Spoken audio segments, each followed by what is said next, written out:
Participate in this public hearing in the West Virginia House of Delegates. Just a couple of things to go over. I want to briefly state some procedures and rules that will apply during this public hearing. The House rules of conduct and decorum are in full effect during these proceedings. When I call your name to speak, I will also announce the person next to follow you. When I call your name, if you could come and be ready on deck, so to speak, so that we can try to move this through as quickly as possible. When your allotted time to speak is over, the red light on the podiums you see there will light up. Please immediately wrap up your comments at that time. Due to the number of individuals that have signed up to speak, each individual will have 1 1/2 minutes to speak. Please hold any public displays of support or opposition in any manner. That is one of our House rules. Please do not engage in personal remarks about members or other individuals. And if you have any written testimony you would wish to submit for the record, please give those documents to our clerk immediately to my left. And I thank you. So we are ready to proceed. I will now start with Pastor Dan Stevens, followed by Rick Wilson. Please proceed. I want to first of all say thank you to this esteemed legislative body for the opportunity. Montini Sempre Liberi. Mountaineers are always free. Religious freedom is enshrined in the text of our state constitution. We, as West Virginians, do not take our rights for religious liberty for granted nor lightly. HB 3042 reinforces the rights guaranteed in Article 3, Section 3-15 of our state constitution, assuring that we as citizens may teach, practice, follow a lifestyle in accordance with the dictates of our moral conscience without fear of government intrusion or judicial overreach. We, the people of faith of this great state, want the same benefits of equal protections just like those who oppose this bill. We want to live out our firmly held religious beliefs and convictions about marriage, the family, human sexuality, the value of human life from conception to the grave without fear. This bill is designed not as a tool of discrimination used by the people of faith, but to protect the people of faith against discrimination from those who are opposed to our beliefs and our lifestyle. This bill simply provides a check against unfair government action on religious beliefs. In conclusion, one of our founding fathers, John Adams, wrote the following: "Be it remembered that liberty must at all hazards be supported. We have a right to it, derived from our Maker." I respectfully ask this esteemed body to approve this bill. Montini Sempre Liberi. Thank you, Pastor Stevens. Rick Wilson, followed by Gary Zuckett. Thank you. My name is Rick Wilson from what's left of Milton with the American Friends Service Committee. Speaking in opposition to this bill, religion is a huge part of American life, and religious liberty has helped make the country what it is today. However, there's always been a distinction between the beliefs that people hold and the actions they take in the public sphere. And we're aware of many religious groups that have engaged in activities I think most of us would consider to be unacceptable. You know, some groups, children have been abused, domestic violence has been justified, discrimination and hate against certain groups has been encouraged and in some cases incited, animal cruelty, various things. And so I think we agree that religious beliefs, however sincerely held, don't justify these kind of actions. And so in defense of religious liberty, the Constitution, I believe, is enough, and I believe that religious freedom should not be used to justify discrimination against any group, particularly today in this context on the basis of sexual orientation or identity. It should not be used to privilege one religion over another religion. It should not be used to deny other people health care. It should not be used to weaken public health measures to protect us against communicable diseases. And above all, religious freedom should do no harm. The Constitution is good enough. Thank you. Thank you.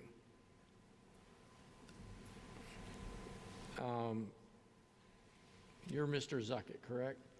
Gary Zuckett, followed by Jessica Eplin. Thank you, Mr. Chairman, members of the committee. My name is Gary Zuckett. I'm Executive Director of West Virginia Citizen Action. And we stand opposed to this Bill 3042. If it ain't broke, don't fix it. Religious freedoms are enshrined in our Constitution. We don't need this kind of legislation muddying the waters. If it ain't broke, don't break it. This legislation seems designed to take away local control of counties and cities to determine how they can best make their localities work for all their citizens. On a personal note, I was raised a Methodist. I went to Sunday school. I was confirmed into my congregation. But I don't need my government protecting or enforcing my religious views. These are personal and private. This type of legislation is a slippery slope that erodes the separation of church and state. Where will it end? Well, it could be taken to two extremes. It could end like having the one true religion running the whole darn country like it does in Iran, with the Ayatollah and the religious police killing young women because their headscarves aren't adjusted correctly. Or it can manifest like it does in Red China, where the state runs the religion and tells the worshipers what they can believe and what's off limits, and sends believers in the wrong religious beliefs off to forced labor camps to be re-educated. Thank you. Thank you, Mr. Zuckett. Jessica Eplin, followed by Catherine Jones. And if Ms. Jones could go ahead and come up to the podium and be ready, that would be great. Hello. Lawmakers here are telling citizens to leave the state and that it's about to get a lot worse for you if you disagree with them. They have called rape victims pathetic, voted against parental rights, voted against you being able to make health care decisions. They have allowed preachers to come in here and say that we all deserve to burn in hell. Some support organizations that are actively banning or planning to ban birth control. We arrest women for talking too loud, all in the name of Jesus. Most won't return a phone call or email, and the sponsors of these bills most of the time don't even show up to these hearings or reach out to professionals. They have admitted on the floor that they use Google and do no actual research when writing these bills. They are not addressing real problems of West Virginia, and I think most of them are out of touch with reality. Some care more about being able to discriminate than they do about someone you know who can't afford their medication. They want a gun in every school, but not a tutoring program. Exercising your religion does not mean discriminating or condemning people because they do not have the same beliefs as you. I was harassed at a gas station before coming here. I told a man I did not want his pamphlet for his church, and he got mad and decided to tell me that I was going to go to hell today. I've had enough. As an atheist, as a mother of a trans child, as a mother in general, as a woman, I'm done. Catherine Jones, please hold your applause and respect the House rules. Catherine Jones, followed by Veronica Jones. Hi, my name is Catherine Jones. My pronouns are she, her, and I'm here today as a member of the LGBTQIA+ community. This bill is going to do nothing but legalize discrimination against already marginalized communities. West Virginia is in the top 5 for poorest states. We're number 1 for drug overdoses, 15 for worst roads, 47th in education. We have 7,000 plus in foster care. We have the worst health care in the nation. We're in the top 15 for pollution, and we're in the top 8 for racism. Yet we're here today discussing whether or not my girlfriend and I should be allowed to have housing, should be allowed to eat at a restaurant, should be allowed to go out in public and just have the normal services that everyone else can get. I should not have to be afraid of not being served at a restaurant because I have a different relationship than you do. This bill will do nothing but spread hate and violence across our state, and it's absolutely ridiculous. Mountaineers are always free, Sure. I'll believe it when you guys show it. Veronica Jones, followed by Rose Winland.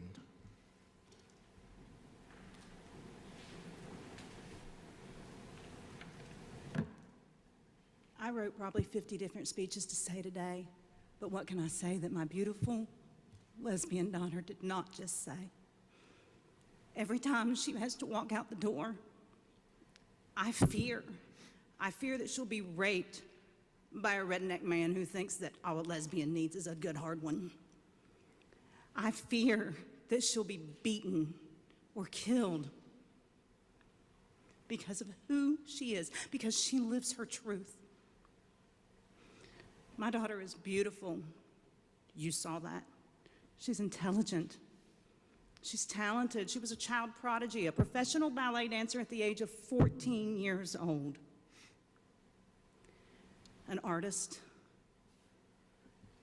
She has several different certificates and degrees, and she's working towards her degree in criminal justice, courts, and law because she wants to take your place.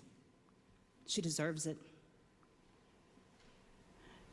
You want to create a law that literally will open the door for hate crimes against a community that you don't agree with, but you don't have a right to not agree with who they are.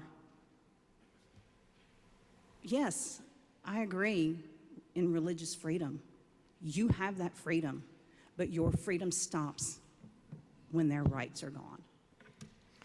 Rose Winland, followed by Mike Wilson.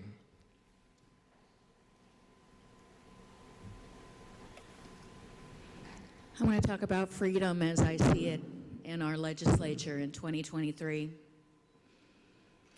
This religious freedom took away my right to bodily autonomy. This religious freedom is attempting to take away parental rights to decide what is best for the health of their child.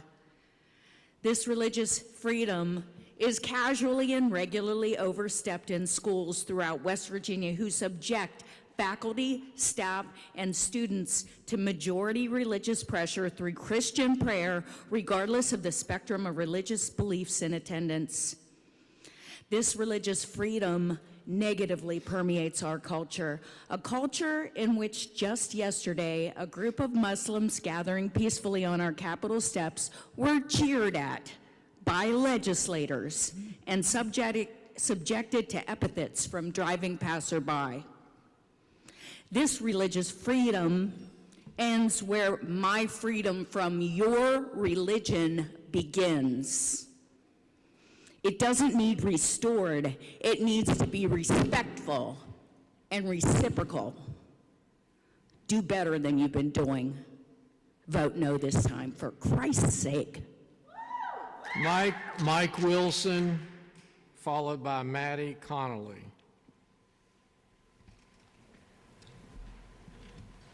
Thank you, Mr. Vice Chairman.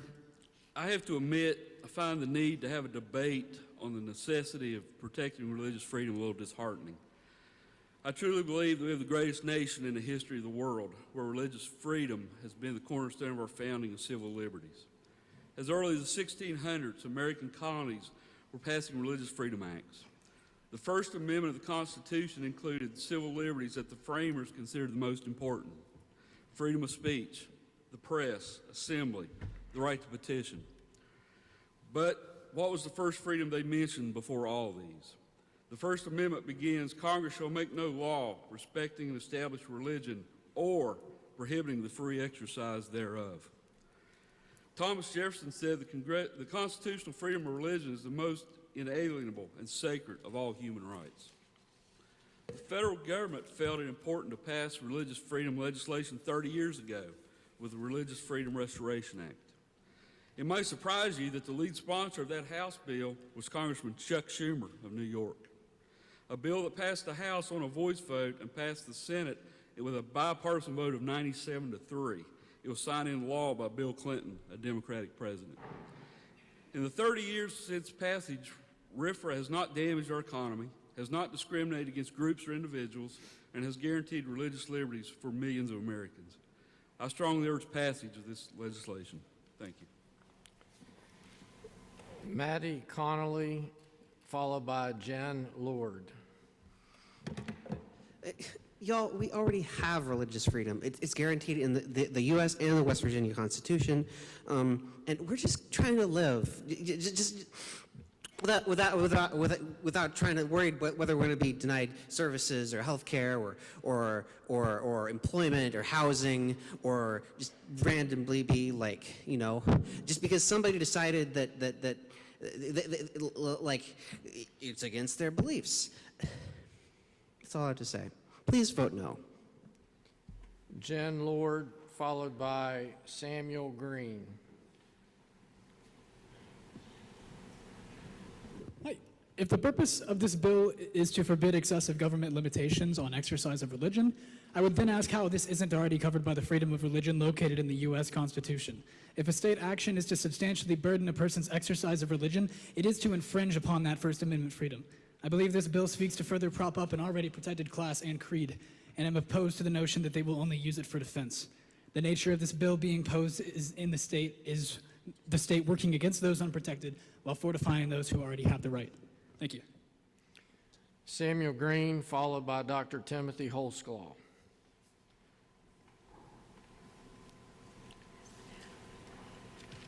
Hello, my name is Samuel Green. I am the Vice President of Huntington Pride and co-founder of the West Virginia Trans Coalition. More specifically, I am 21. I'm a social work student at Marshall, and I am a son and a brother and an uncle and a husband. And I love West Virginia. I grew up here. But I'm trans and I'm queer, and this bill threatens my ability to live here and live the life that I have been trying to live here. We know that this bill isn't about upholding religious freedom. It is to strip away the safety of all minorities in this state. But we are West Virginians just as much as you, and we deserve to be here and feel safe just as much as you. I want you to look at us, all of the people that are here speaking in opposition to this bill today.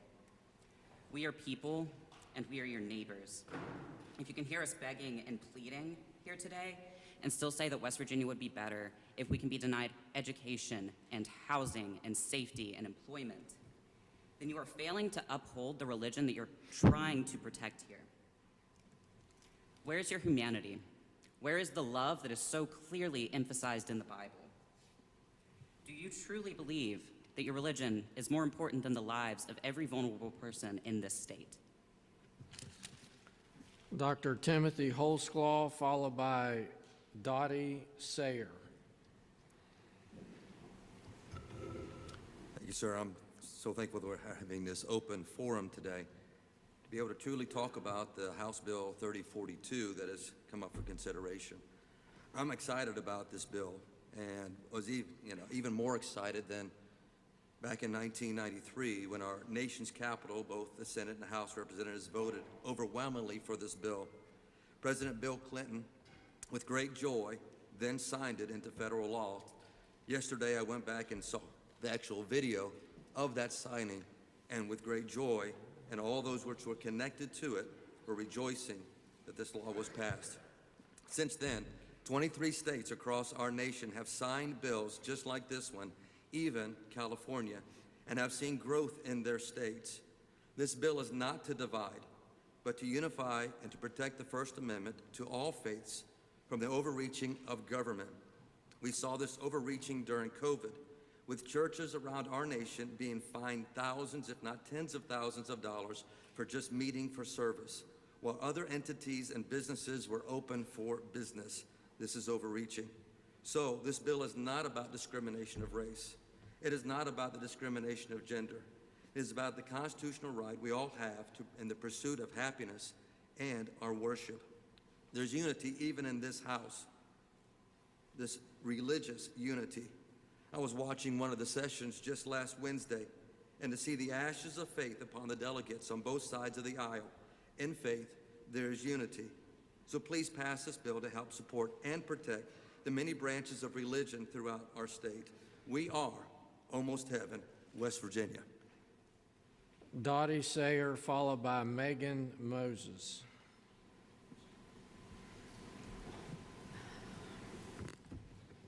First of all, I would say, Danielle Walker, I just want to tell you what I'm about to say has nothing to do with you. I love and respect your work.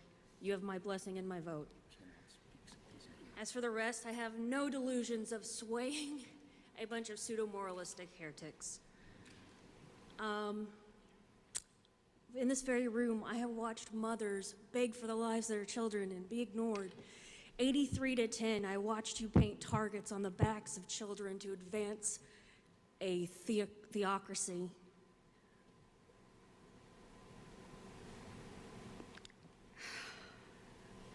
I had so much more to say, but honestly, there's no point. This bill is a mockery of what my kind already know. Whether you pass it or not, the damage is done. It's proof, further proof, that you're more willing to create turmoil than to actually stop and fix something. I want to address my fellow pagans and my fellow queers. Those who would do us harm cannot tell the difference between us, and neither can I. Megan Moses, followed by Jack Jarvis.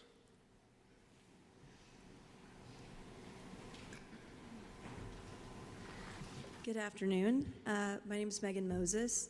I grew up in Charleston, West Virginia, then lived in Virginia 10 years as I attended the University of Virginia, then Washington T. Lee Law School, to go into practice law in Richmond, Virginia as a corporate defense attorney for 3 years. In 2011, I came back to my home state of West Virginia to work for my family's business. We've been in operation for 75 years and employ over 500 people in the state. I'd respectfully ask for you to vote no on House Bill 3042. This bill is unnecessary as the freedom to practice religion is already protected under the First Amendment. Historically, Bill Clinton did sign a federal bipartisan bill like this 25 years ago. However, since that time, legislation such as this unfortunately becoming battered as it's been used to discriminate against others under the guise of religious freedom at times, seriously infringing upon that person's fundamental individual rights and liberties. Since then, numerous courts have struck down similar laws in many instances, warning it can result in unintended and negative consequences for those states. For example, various RFRA laws have been used to deny service to those who do not share similar belief systems. They've been used to justify child labor violations and in defense of child abuse and domestic violence suits, just to name a few. Unintentionally, laws such as this can undermine other statutes that protect public health and safety, put undue burden on local governments, force judges to make decisions about religion, could result in tax dollars being spent in litigating these issues. For example, in Dallas, Texas recently, $1 million was spent in a legal battle over requiring local religious groups to follow city's food safety standards. As a business owner, I'm concerned about how this type of legislation can impact our economy. When Indiana passed similar legislation in 2015, it cost the state an estimated $256 million over 6 years, as various Fortune 500 companies in the Big Ten Conference decided to eliminate or drastically cut their spending in that state. Please wrap up your remarks. Population decimation is real here, and I'm afraid that 50% of residents between 18 and 34 said they're considering leaving West Virginia due to this legislation, or the direction of our legislature. Thank you, Ms. Moses. Sorry. Thank you. Jack Jarvis, followed by Isabella Cortez. Good afternoon. My name is Jack Jarvis. I'm the Communications Director for Fairness West Virginia. I've been confused to hear folks say that this won't hurt our economy. We know that this is a bill that, although it's called the Religious Freedom Restoration Act, is nothing more than a license to discriminate. And that's an expensive license. Like the previous speaker said, this bill cost the state of Indiana a whole lot. And let's just look specifically at the city of Indianapolis. In a year following the state of Indiana passing this, the city of Indianapolis lost out on $60 million of tourism because major conventions pulled out. Folks, our state is not in a place where we can turn businesses, corporations, or major events away. And this will do that. And it will also turn away our bright, young, talented West Virginians. I'm 28 years old, and I can tell you that a lot of the folks my age don't see themselves here in West Virginia much longer. There was a poll that recently came out that showed that 50% of folks between the ages of 18 and 34 are considering leaving our state in the next 5 years. Why? Well, we'll tell you, they are considering leaving because of the direction of our state's politics. Freedom of religion is already protected in our state by the U.S. Constitution and Article 3 of the West Virginia Constitution. All this will do is give folks a new door, a new way to try to overturn the small, limited protections that we've won for our community. Thank you. Isabella Cortez, followed by Ryan Hubbard. Hello, everyone. Thank you, Vice Chairman, for having me. My name is Isabella Cortez. I'm the Gender Policy Manager at Fairness, West Virginia. We've talked a lot today about how this bill would increase and even legalize bigotry, but I want to take some time to talk about the far-reaching effects that you all may not even have considered when it comes to legislation like HB 3042. In Virginia, a pastor kidnapped a child and then used laws like RFRA as a defense. When a religious leader in New Mexico was found guilty of sexually abusing children, he appealed by citing the state's RFRA law. With this law on the books, police could refuse to serve members of a certain community because of what they cite as religious beliefs, and the same goes for pharmacists, government agencies, and other businesses. A law like this, like the one proposed, like HB 3042, could and would exacerbate issues like domestic violence, public health, and more. It would give people less of a reason to live in West Virginia, much less those here thrive here, and that would happen through state-sanctioned bigotry. We already have freedom of religion. Religion is already protected in both the United States Constitution and the West Virginia Constitution. These laws do not help protect religion. They help people discriminate against minority groups. And I do think it's a little amusing that we would cite a federal law from 30-ish years ago when I know numerous lawmakers in this chamber do not look to the federal government for how to act. Thank you. Ryan Hubbard, followed by Katie Kane. Good afternoon. Thank you for your time. As a lifelong resident of West Virginia, I'm in support of HB 3042 because I believe it will help ensure the government recognizes the impact of its rules and regulations on religious expression. In practice, HB 3042 would ensure churches in West Virginia are not closed by government order when secular institutions are left open. In some states, they had casinos and movie theaters were still open.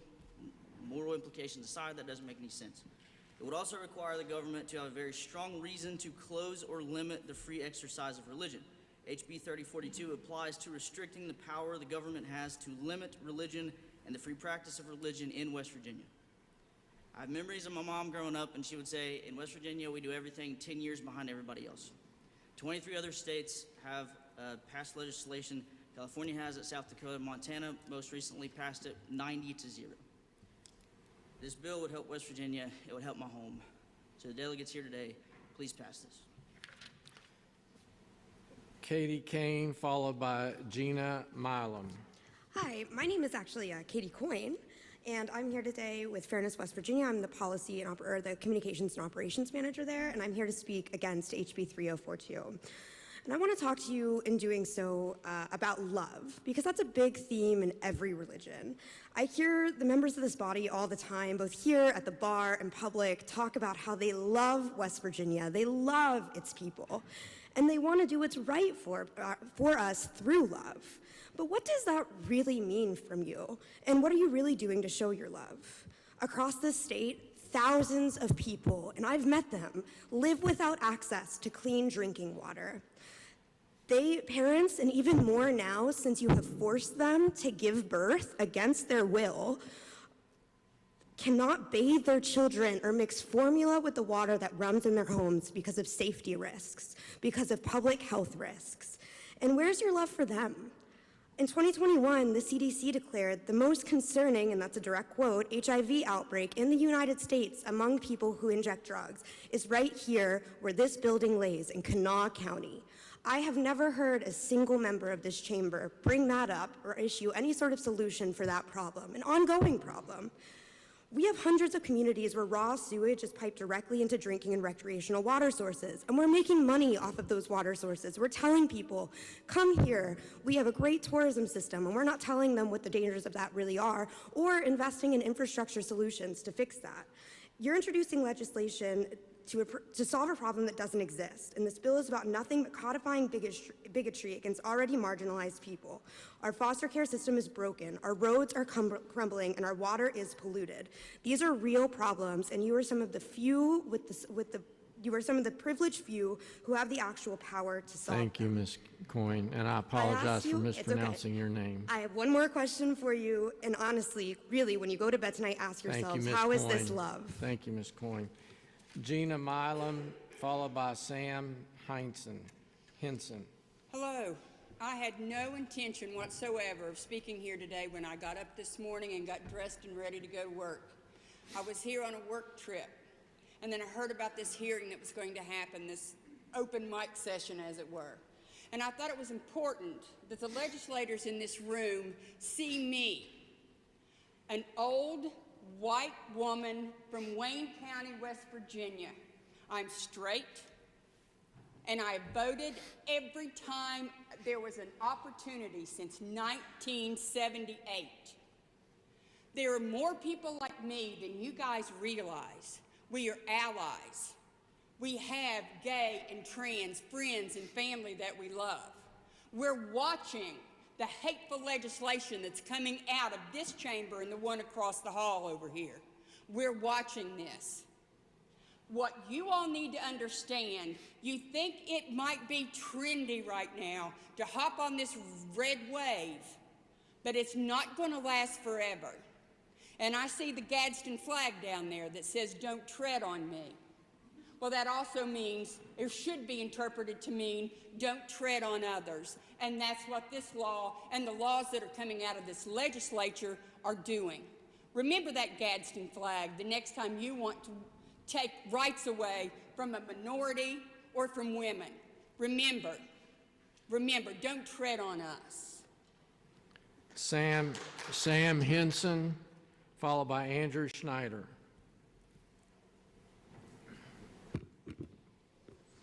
This bill creates legal uncertainty and raises ethical concerns. It could allow teachers to refuse to teach certain material and grocery clerks to deny service based on religious beliefs, making survival even harder for marginalized communities. In the landmark 1947 Everson v. Board of Education Supreme Court case, they ruled that neither a state nor the federal government can set up a church. Neither can pass a law which aid one religion, aid all religions, or prefer one religion over another. This would be in direct conflict with the Supreme Court ruling, as well as the First Amendment Establishment Clause. Allowing individuals to use religion as a defense in discrimination cases sets a dangerous precedent and undermines civil rights protections. It could also lead to harm in medical situations where doctors could refuse treatment based upon their beliefs. This bill could have a chilling effect on marginalized and vulnerable communities, and it's your duty to protect their rights. Thank you. Andrew Schneider, followed by Rusty Williams.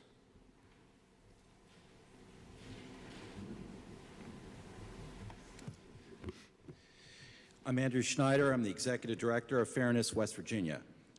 As a gay Jewish man, the remarks I'm about to read, submitted by Rabbi Bob in Huntington, who could not be here, struck a personal chord for me. I'm writing to state openly my opposition to the Religious Freedom Restoration Act. As a rabbi and gay man, I feel this act will do more harm than good for our state, and using religion as the basis for this goes against everything this state and country stand for. If you look back at history, you can see how religion has been used to discriminate against Jews and gays. I myself have felt the sting of anti-Jew and anti-gay slurs hurled at me because of who I am. I have been denounced by pastors and ministers for causing God to bring tornadoes and hurricanes because I have a husband.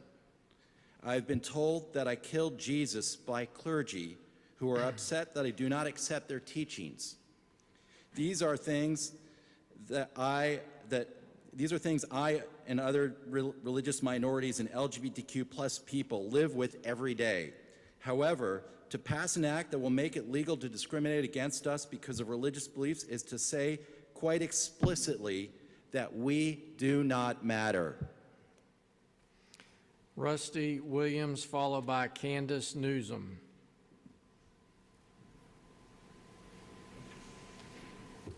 My name is Rusty Williams. I'm not here representing any group or organization.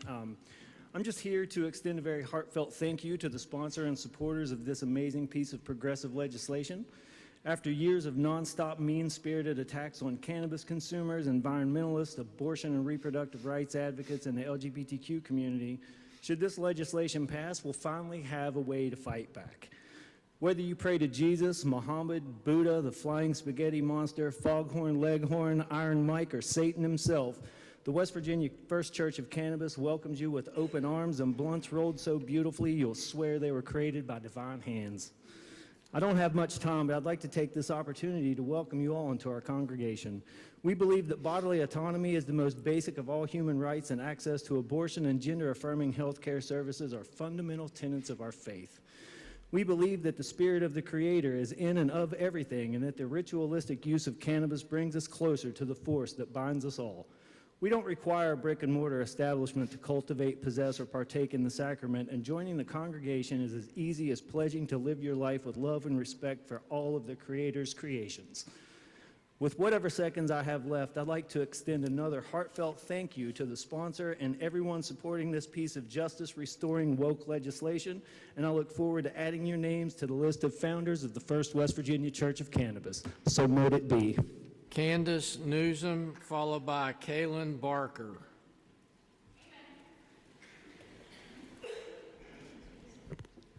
I would like to thank everybody here, all the legislators, for allowing us to speak and have different opinions. I know everyone here seated knows what our Constitution, First Amendment says, but let's refresh our memory. Congress shall make no law respecting an establishment of religion or prohibiting the free religious or the free exercise thereof, or abridging the freedom of speech or the press, or of the right of the people to peaceably assemble and petition the government for a redress of grievances. Our Constitution does not protect government from religion, but it protects religion from government. I am here standing before you today to ask you to vote for HB 3042 to protect me, the churches, all religions from government who infringes on our rights to our religious beliefs and to express our beliefs in a kind and loving manner. The bill is modeled on the Federal Compelling Interest Act of 1993, which says, government must have a compelling interest or strong reason before it interferes with somebody's freedom of religion. So I respectfully ask you to please vote for this bill. Thank you. Kaylin Barker, followed by Alyssa Clements.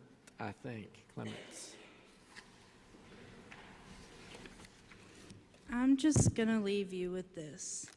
The ones screaming the loudest are usually in the back of the closet, and I suggest you let that one marinate. But I just want all of our elected officials to know, as a gay, I am a safe person to come out to. I am here for you if you ever should need me. We all deserve support in our journeys to find our true selves. It's what queens deserve. Alyssa Clements, followed by Molly Arbogast. Hello, my name is Elisa Clements, and I'm the Director of Public Affairs for Planned Parenthood South Atlantic. I'm here to speak in opposition to House Bill 3042. This bill is part of a larger, harmful campaign to push a political agenda against the rights of LGBTQ people and access to social services, health care, and employment for all individuals in our state, and should be seen as just that, not a protection, but an attack.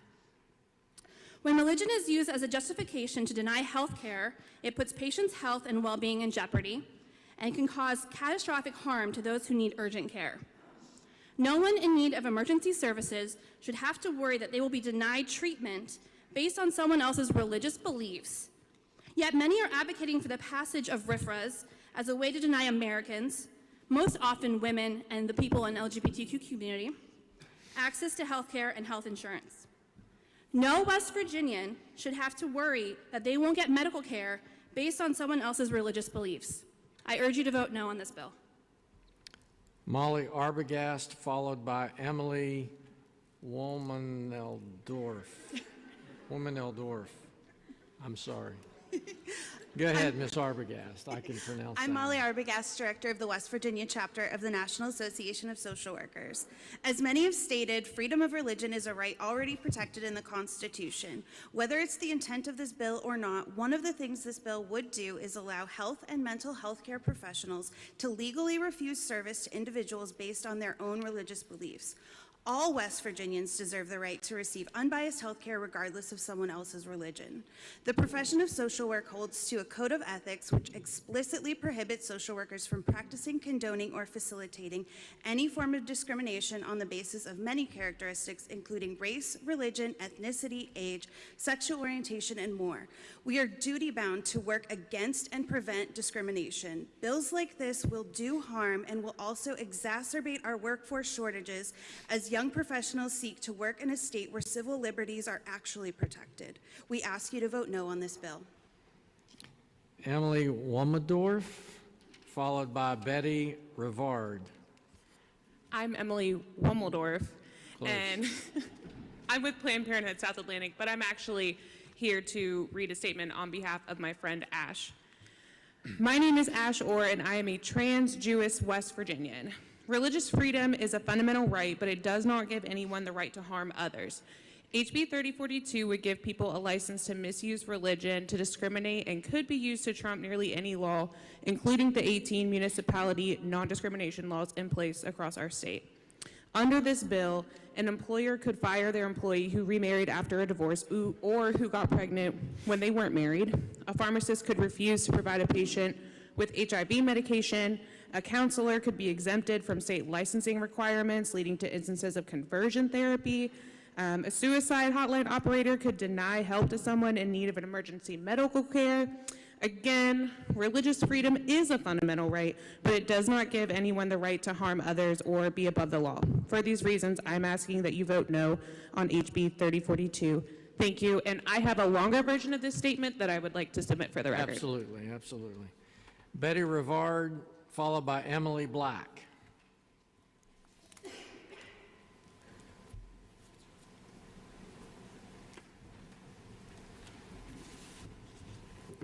Thank you. I'm Betty Rivard. I'm a citizen advocate based in Charleston.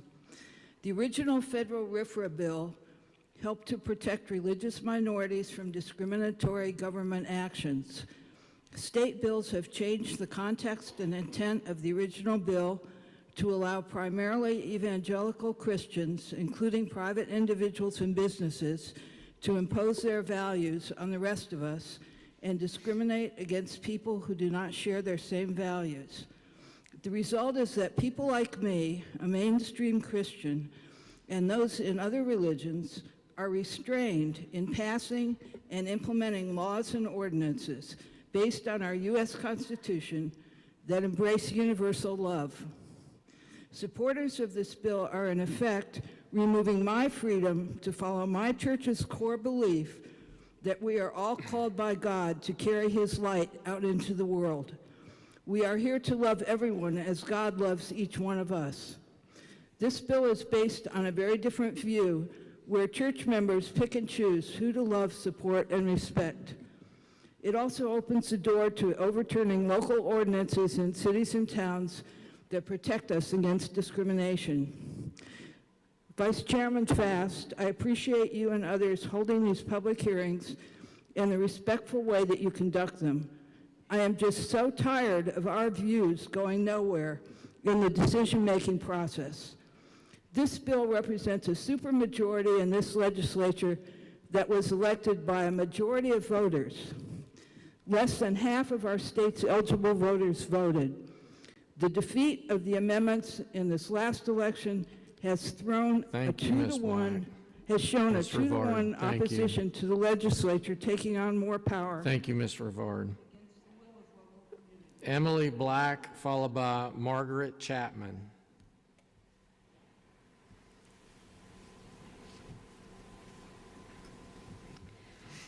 My name is Emily Black, and I'm a board member from Planned Parenthood Vote South Atlantic. As someone who deeply cares about everyone's ability to access reproductive health care, I am extremely concerned about a bill like HB 3042 and the way it could be used to deny people in our community life-saving care. Religious freedom should be and is a fundamental right. But misusing this to harm people and deny them care is not what our people need. And we know that people are actually being denied reproductive health care due to religious objections. Leanna S. shared with us, quote, "The doctor I was initially going to told me that they could not give me a birth control prescription because I was having sex. He said, we are a Christian-run doctor's office." Please consider the impacts of a bill like this. We are already living in a state with little access to reproductive health care options. Religious freedom is a core part of our nation, but it shouldn't be used to place one set of beliefs over another. Thank you. Margaret Chapman, followed by Eli Baumwell.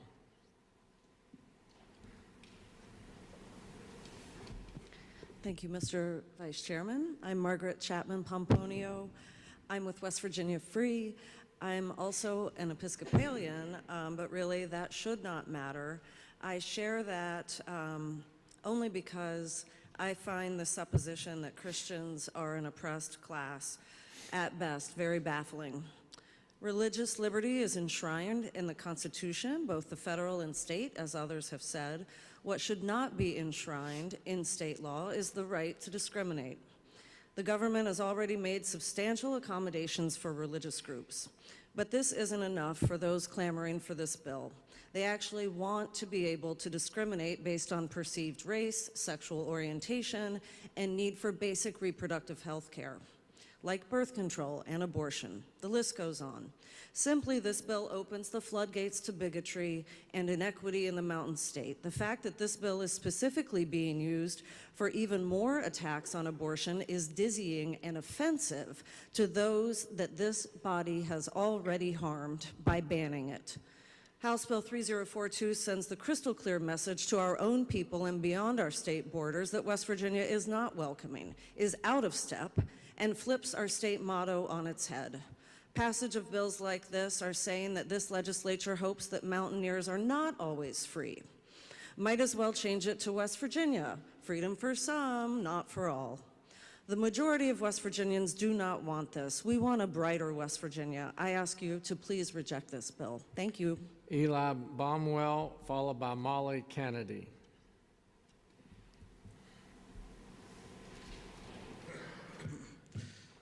Good afternoon, and thank you, Mr. Chairman and members. My name is Eli Baumwell, and I'm the Advocacy Director and the Interim Executive Director of the American Civil Liberties Union of West Virginia. The ACLU opposes HB 3042 and similar Religious Freedom Restoration Act bills. Now, don't get me wrong, the ACLU supports religious freedom. That's why we supported the 1993 federal RFRA. That was designed to protect people, especially religious minorities, from laws that impacted their ability to engage in personal practices of their faith. Unfortunately, people have seized upon a good idea and turned it a shield into a sword. RFRAs today are promoted by organizations and ideologies that aren't concerned about individual religious observances. They are focused on circumventing laws that require fair and equal treatment. Don't believe me? Here's my challenge to you. Exempt the protections provided by the State and Local Human Rights Act. You'll understand very quickly what the crux of this bill is really about. Now, I understand that a core tension in our country is that rights will come into conflict. And the ACLU supports religious freedom. But we do not think that people who are availing themselves of the rights and protections of commercial enterprise should have their religious beliefs supersede the equal protections afforded by the state and some of its political subdivisions. That's not freedom of religion. That's oppression by religion, and we do not support that. Thank you. Molly Kennedy, followed by Reverend Jenny Williams.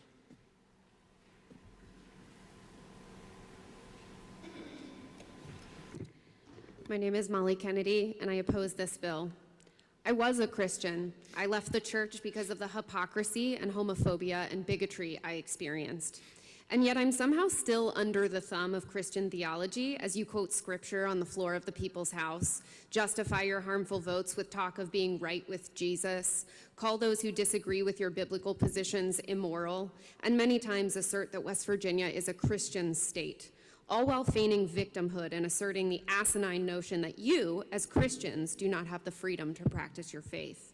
As someone who converted to Judaism, what about my faith? You pretend to care about protecting religious freedom, but you've already let the cat out of the bag. You don't want people like me to have the freedom to exercise my beliefs. You prove that by carving out my right to abortion, something supported by Jewish law.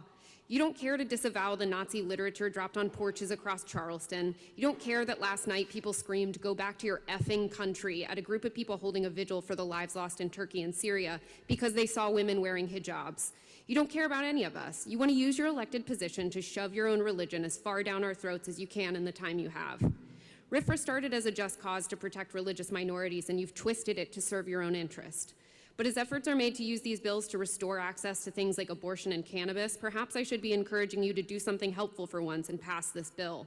Then you can be on the receiving end of the consequences of your own actions like the people in the state normally are. Or at least show us the respect of being honest. You won't be satisfied until you've run everyone who doesn't look or think like you out of this state. Please hold your applause. Reverend Jenny Williams, followed by Hannon McCoy. I'm Reverend Jenny Williams. I use she, her pronouns, and I'm the faith organizer for the ACLU of West Virginia. As a Christian clergy person, I oppose House Bill 3042. Delegate Fass stated in Wednesday's House Judiciary meeting, the examples I hear of reasons for this bill indicate that if you're a Christian, you have to back down, eat your religion, and you don't have a leg to stand on. The claims that he's been told are patently untrue.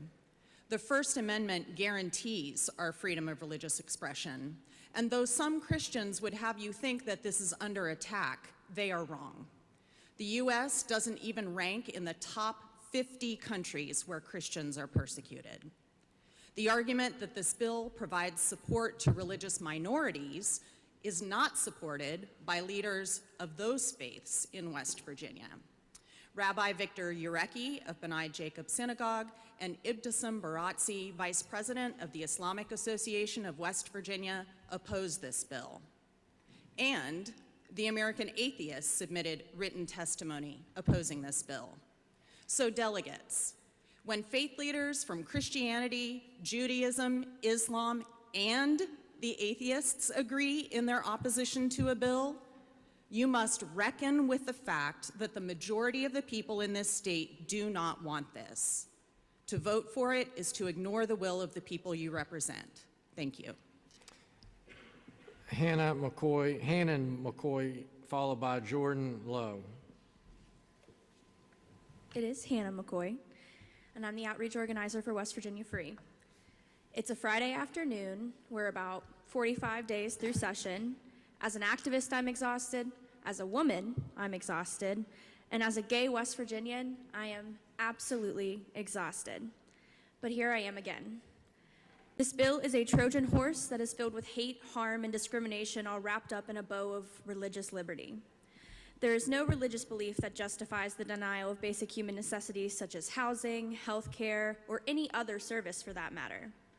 We hear about how West Virginia is shrinking at a frightening rate and how we need to bring people here, but as I stand in this room, yet again, fighting another bill that is built to harm people, meant to harm already bleeding groups in West Virginia, I don't know why anybody would move here. What message are we really sending? We preach our love of the Mountain State and the community that it holds, and then in the same breath, we add stipulations and boxes for who is worthy of that love or freedom that all West Virginians supposedly have. This bill has nothing to do with religious liberty or protections and everything to do with furthering the attacks on LGBTQ+ and already marginalized mountaineers in our state. It blows my mind how concerned this legislative body is with who we are all sleeping with. We could actually look at real problems happening in West Virginia. Thank you. Jordan Lowe, followed by Dennis Westover. My name is Jordan Lowe. I'm 17 and I was born and raised here. I'm about to leave West Virginia to go to college. But when I finish my education, I would love to return here because Appalachia is my home and it always will be. But I'm scared for the future of the state and its young people. I'm not 18 yet. I'm a kid. And I'm scared, and I've already faced discrimination firsthand. This bill does nothing to ease my mind. I'm scared that if I return to college looking for a place to live, I may be refused housing because I'm gay. I'm afraid that I won't be able to find a job because my employer is able to fire me because of my sexuality. West Virginia's population is rapidly decreasing. Young people are leaving Appalachia because we're scared to plan for a future in a place that we're not welcome, even though we've called this place our home. Our state's motto is "Mountaineers are always free." I don't feel free knowing the West Virginia legislature is so willing to strip away the protections of my rights and my liberties. Please vote no on House Bill 3042. Dennis Westover, followed by Jacob Hively. Hi, my name is Denny Westover. A year ago, I stood in here and spoke for an anti-prejudice bill, anti-racism bill. And who could be against that? Well, there were a whole bunch of people that showed up and said that that bill was going to prevent the teaching of black history to its fullest and truth. The words black history teaching school, white, black, none of that was in the bill. So also today we stand here. In the very first paragraph of this bill, it says this bill relates to forbidding excessive government limitations on the exercise of religion. It has nothing to do with speaking into whether you're trans, whether you're gay, none of that. It simply says that there's limitations that the government can interfere on religion. Whether if your values and worldview and religion permits and endorses those kind of behaviors, fine. But the bill protects that.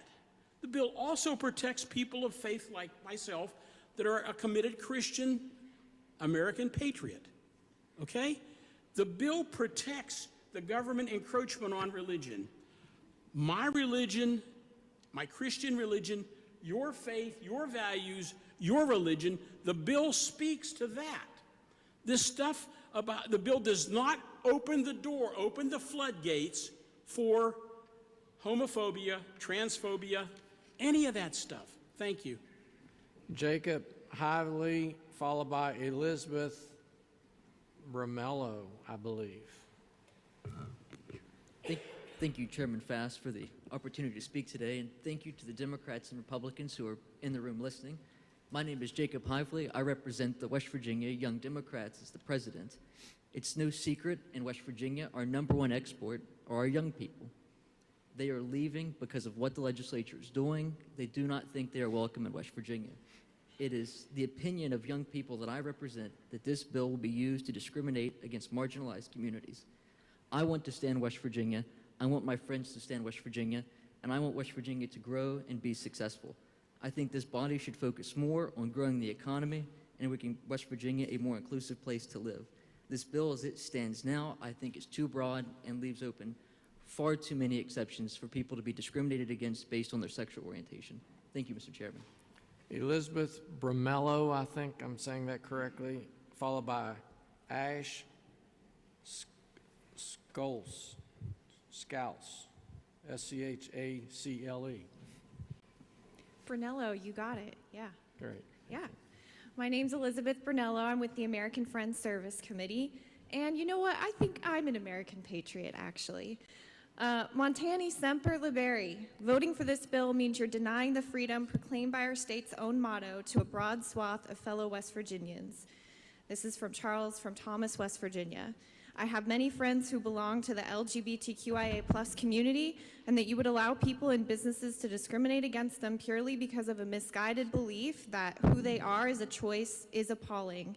It truly makes me sad to think that a group of people who consider themselves Christians would be so blind, dumb, and deaf to the words of the man they claim as their Savior.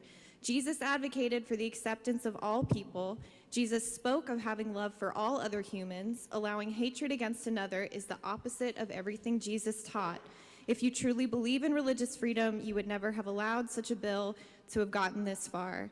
And I just want to add, my first legislative session working for my organization in 2016, way back in that corner, in this very chamber, I came here to share the words of a gender non-binary student from Mingo County, who basically what their testimony boiled down to was, this makes me feel scared. This RFRA legislation makes me feel scared, and it makes me want to leave West Virginia. A senator who has shown a pattern of bullying and harassment and disrespect so far, cornered me in that corner and told me I was a liar.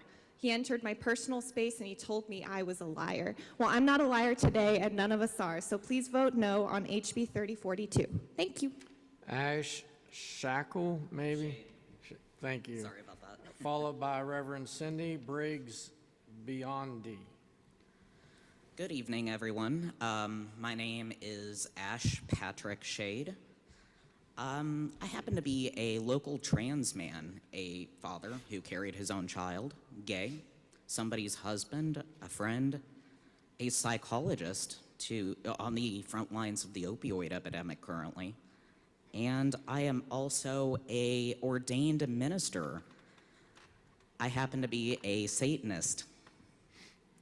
And today I am speaking out against RFRA, or Religious Freedom Restoration Act.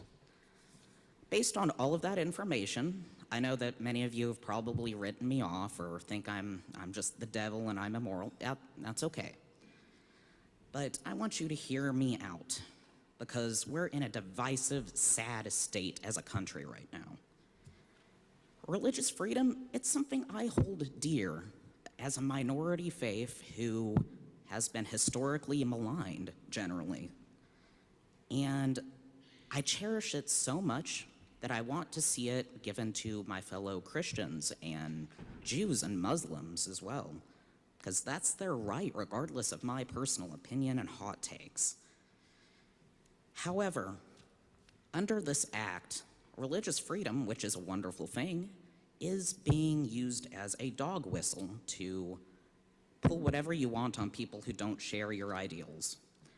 And if a Christian or evangelical comes to me looking for my psychological services, I'll give it to them, regardless of my opinion, because that's the moral thing to do. And if a Satanist is more moral than you, get right with Jesus. Thank you. Reverend Cindy Briggs Biondi, followed by Reverend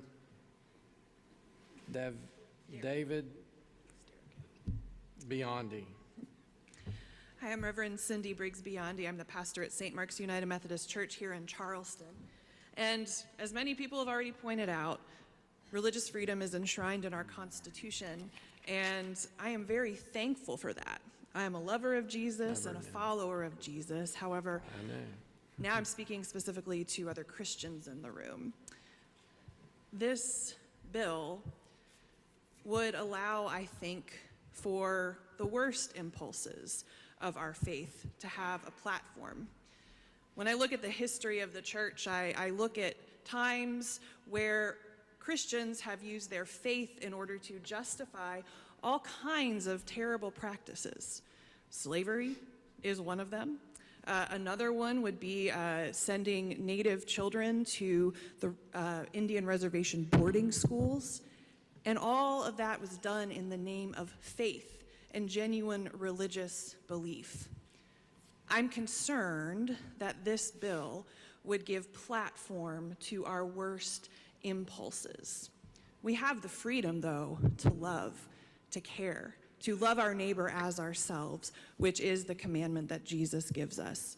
So I urge you to vote no on this bill. We already have everything that we need as people of faith to practice our faith freely. Thanks. Thank you, Reverend Davic Biondi, followed by Robin Kincaid. Hello, I'm Reverend Derek Biondi. I'm a United Methodist pastor serving a Lutheran congregation that prides itself in being welcoming and inclusive to all. I am so thankful for the opportunity to minister at a congregation that does welcome everyone. However, I can say that RFRA and things like it send a message that some are welcome, some are not. I know that when I graduated 20 years ago this spring, I had hoped that many of my classmates would return after going for education at West Virginia State, Marshall, and WVU, only to see so many of them leave. And yet we continue to get into culture wars, we continue to get into wars where we ostracize so many. Do we really care for our future in West Virginia? Because so many young people are longing to come back. Can we give them the protections they need? Or are we just going to encase discrimination in new fancy words, claiming that it's religious liberty. Thank you. Robin Kincaid, followed by Jill Rice.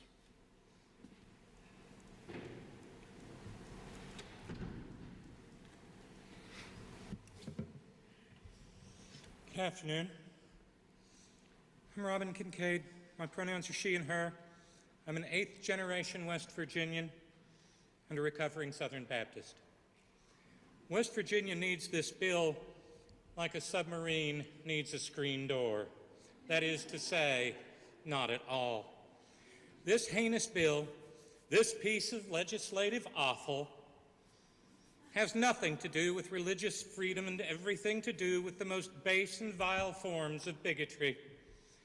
It is a piece of performative trash whose only purpose is to pay back the tax-exempt hate groups who fill the pockets of the whited sepulcher that presently is this body.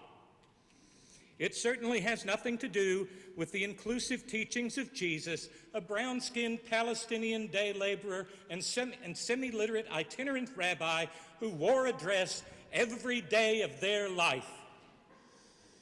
Jesus spent the majority of their time among the very people this bill seeks to exclude, and it is dangerous.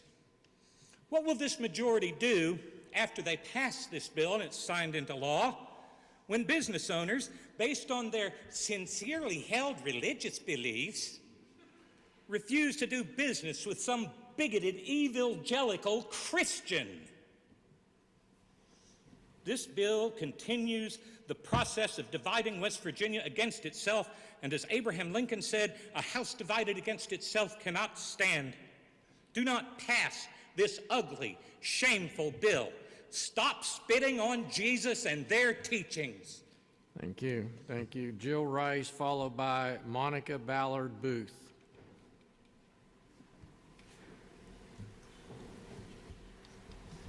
Thank you, Mr. Vice Chairman, members, guests. My name is Jill Rice. I am the Executive Director of Opportunity West Virginia, which is a coalition of businesses and organizations committed to growing West Virginia's economy and bringing people back to West Virginia. I am here to, on behalf of our organization, to oppose House Bill 3042. 97% of Fortune 100 companies have non-discrimination policies, inclusion, diversity policies. Yesterday during the committee hearing on this bill, there were a number of questions about the economic impact of this bill. And I didn't have specific examples at the time, but I do today, and we heard some of them earlier. In Indiana, after it passed the bill, Angie's List canceled a $40 million expansion of its headquarters outside Indianapolis. Indiana's Economic Development Office and tourism agencies announced that it had to hire a global PR firm at a cost of $2 million to rebuild the state's images. And we've seen similar instances in other states. We try to have a conversation and compare the state's GDPs with West Virginia's and so forth. And it really was sort of taken out of context with incomplete data. I mean, it's very difficult to say that. Since 2013, 11 states have adopted RFRAs, but only one since that time, Oklahoma, has had an increase in its economy. All of the others have had underperforming economies. Thank you very much. Monica Ballard Booth, followed by Seth Tumler.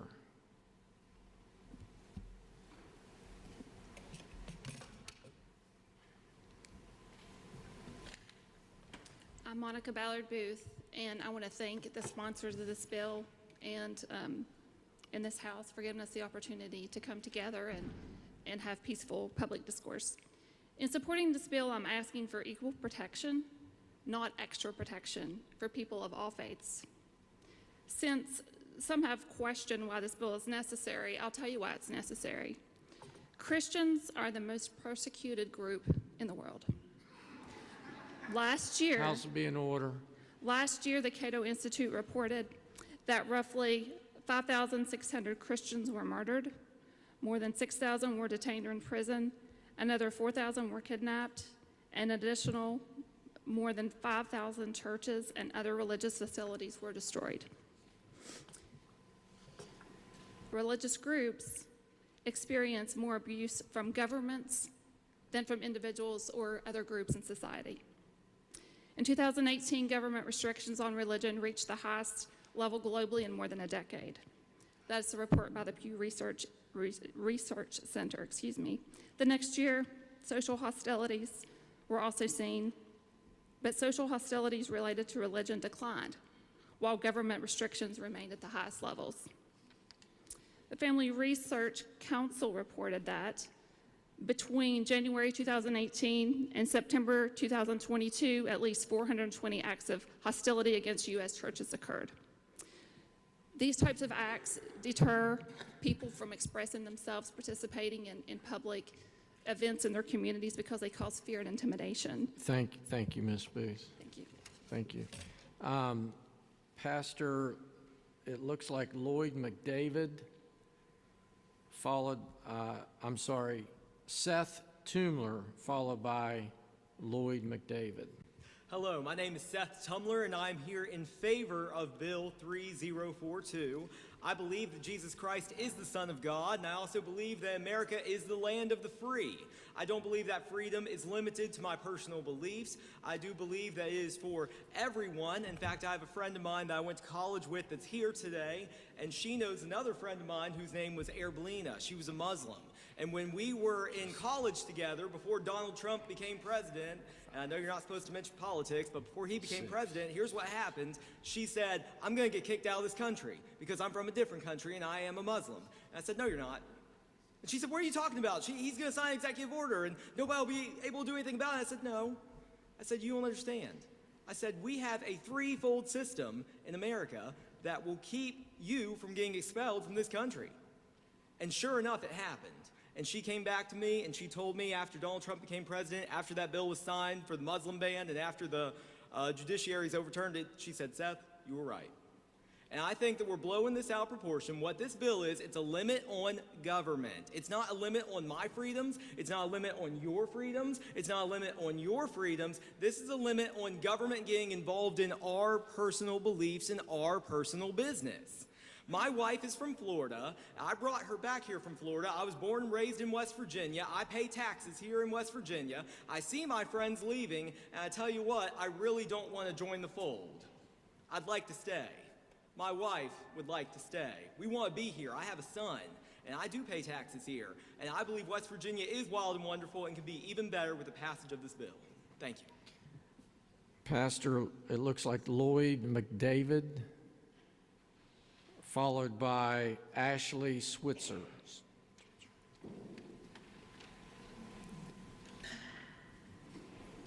Is Lloyd McDavid here? All right. Ashley Switzer, followed by Bradley Blaine.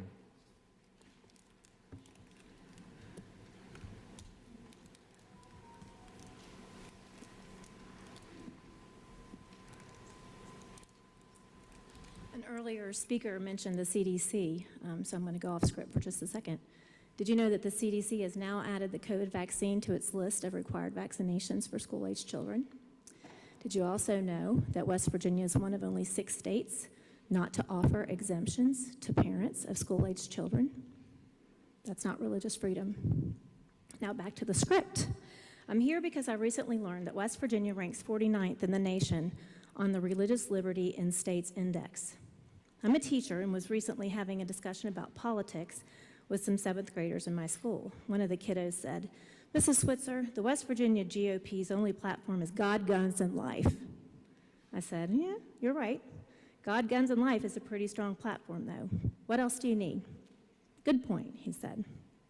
That is why this bottom ranking, 49th, in an area where we should be at the top, bothers me so much, because it doesn't mirror the way West Virginians live their lives. It doesn't reflect the values and belief systems that West Virginians hold dear. In kindergarten terms, it doesn't match. I urge our elected officials, the GOP, the supermajority that touts God, Guns, and Life, to represent West Virginians by making our laws more reflective of the values that we hold dear. Thank you. Bradley Blaine, followed by Bo Burgess. All afternoon, I've sat in this chamber and heard people say, why do we need this bill? It's already enshrined in the Constitution and protected under the First Amendment. To that, I would challenge you to consider these words, which should be hopefully familiar to many of you. If men were angels, no government would be necessary. If angels were to govern men, neither external nor internal controls in government would be necessary. In framing a government which to be administered by men over men, the great difficulty lies in you must first enable the government to control the governed, and in the next place, oblige it to control itself. And dependence on the people is, no doubt, the primary control in the government, but experience has taught mankind the necessity of auxiliary precautions. This policy is applying by opposite and rival interests the defect of better motives, which might be traced through the whole system of human affairs, private as well as public. That was written by James Madison, fourth President of the United States, who also wrote the First Amendment and part of the Bill of Rights. However, it wasn't until 45 years later, after his death, that the 14th Amendment was passed, providing such a path to these protections, and the ones that we have seen adopted by half the states in the country, either by legislation such as that before you or by court order. Thank you. Thank you. Bo Burgess, followed by Philip Williamson.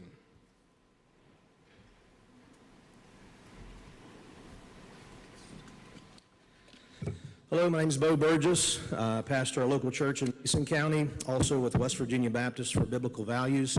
I'm for this bill today, and I want to say that it sounds like myself and most of those that are in opposition actually agree. I've heard so many different times that you agree with the First Amendment and the protections for religious liberties.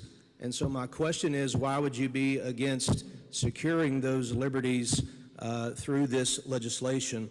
It was back in the 1990s that our religious liberty freedoms were reduced. In 1993, Bill Clinton signed it into law. Barack Obama, as a senator, voted twice for this while he was a state senator. It seems like there's some confusion about the bill. I keep hearing the word discrimination. One analogy was used of a sword and a shield. I would argue that this bill is a shield and not a sword. In 30 years of case law since 1993, there's no evidence of any discrimination in RFRA, and I would encourage you to look that up. So instead of this legislation being this legislation doesn't allow me or a business to go around and attack other people groups. There's no people group language in the bill. It simply provides a shield for anyone who has a deeply held religious belief from government intrusion. That is the point. This protects us from the government intruding onto our deeply held religious beliefs, Christians, Muslims, Jews, any religion. Thank you for your time. Thank you, I Mr. urge Burgess. passage of the bill. Philip Williamson, followed by Edwina Williamson.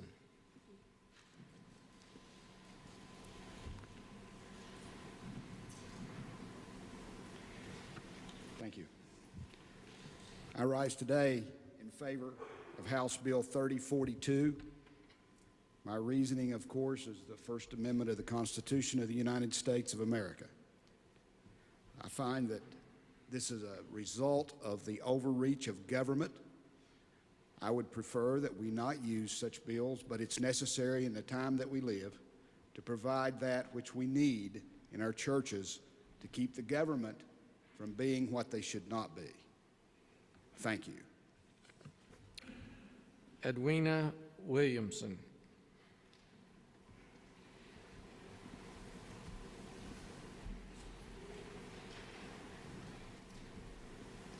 Hello, my name's Edwina Williamson. I'm a resident of West Virginia for my whole life, a small business owner for the past 40 years.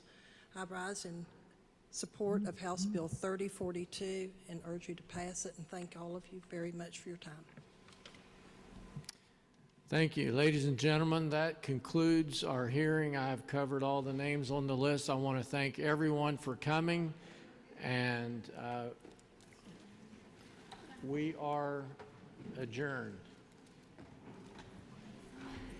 There's no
speaker.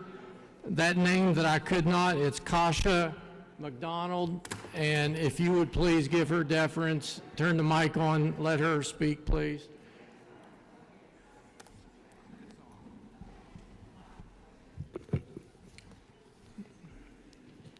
Once again, this is exactly what happens. Second time in a row that you have cut me off, not paid attention, and not listened. We sit here today, first and foremost, Bill Clinton is not a good character reference, let me tell you, okay? Let's get that out the way. Second of all, you can leave even though I stayed to listen to you. Exactly. Bye. God is love. How come when you get a certain age, we stop remembering that God is love? Be ye kind one to another. Does anybody remember that? Do we remember that? Instead of saying, what would Jesus do? What would Jesus think?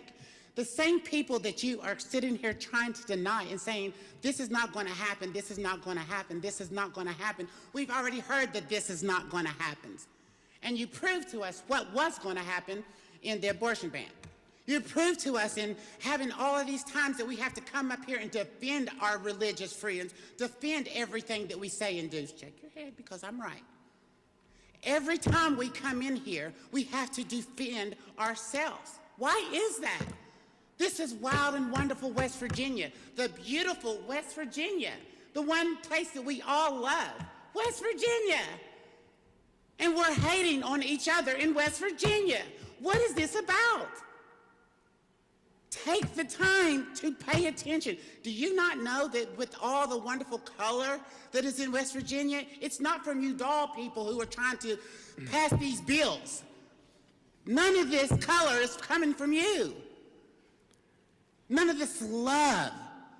None of this West Virginia-ness that we're supposed to have. Thank you, Ms. McDonald. Thank you. Thank you very much. The What would Jesus think? hearing is concluded.